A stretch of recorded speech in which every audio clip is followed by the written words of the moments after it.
Hi lads, welcome back to another episode of the Blunder Run. We are at 812 and we're playing the Jobava London in this episode. So the Jobava London starts with d4, and unlike the London going f4 on move 2, we play knight c3 on move 2. Our opponent can respond many different ways. The most common response that you're going to see when playing the Jobava London is either knight f6 first and then the pawn to d5, or the pawn first and then the knight to f6. So we've got this starting position. You're going to see this in the majority of your games. And here they've gone for this move a6. And a6 is basically understanding what we're trying to do and stopping it. So we want to jump in here with our knight to b5 and attack the c7 pawn in a lot of Jobava London situations. But against a6, we're unable to do that, and so we're going to just continue development with e3. We put the pawn in the center, we control the middle here, and they've developed here. Now, one thing about the move pawn to e6 is it actually blocks the light squared bishop in. So the bishop's not looking at g4. So you have to be aware of that when you go for this push on g4 here with pawn to g4. So we're going to go for this push. We're going to attack the knight on f6.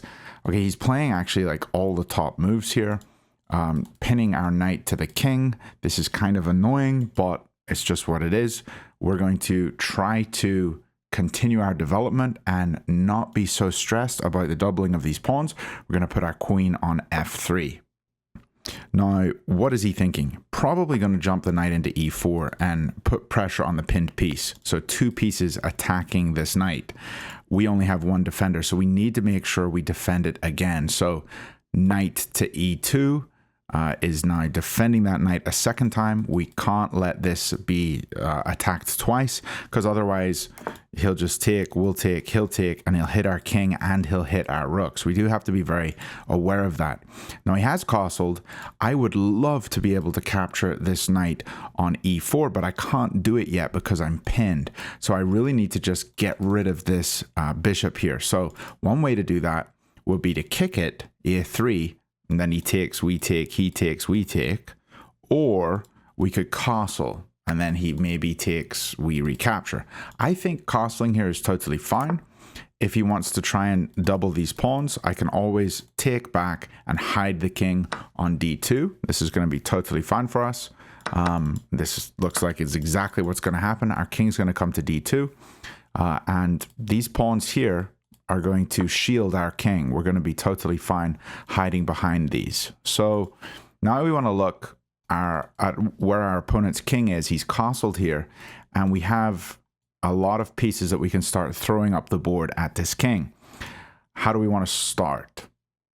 So we could start with developing the bishop to d3. It's always good to develop pieces. We could look at that pawn on h7. Maybe we could swing the queen over here. We also could probably push h4, g5, h5.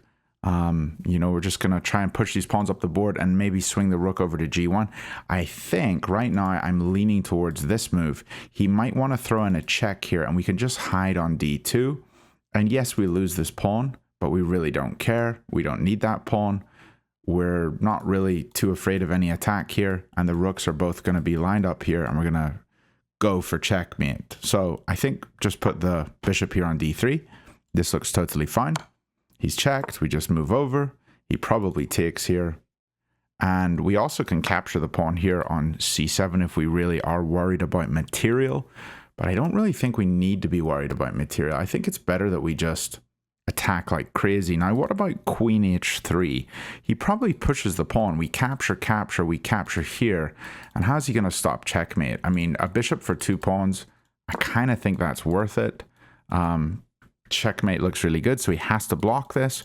So this is a very common mistake, h6. I think he played it correctly with g6.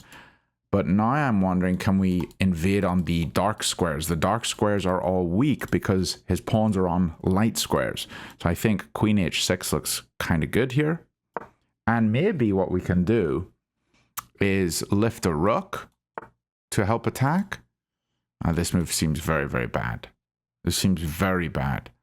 So I think what we can now do is just put the bishop on g5, and he's going to move his rook, and then we're going to come here, and that's checkmate in 1.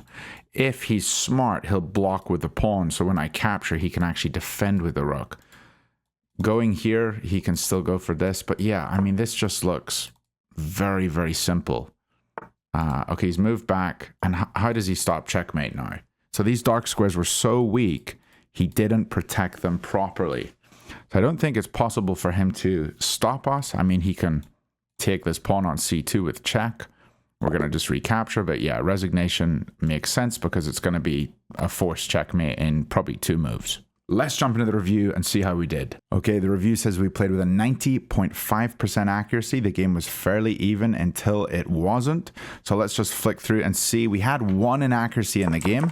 So there might have been something we could improve on and do slightly better in the future. Here, this pin is quite annoying. He played very good moves initially, and I went queen to f3 immediately because I wanted to not block my queen in with knight to e2. So I suppose this is one of the ways to play it, but then you see a queen can't get developed. So I much prefer playing queen f3. And here, yeah, we just get the knight onto a good square.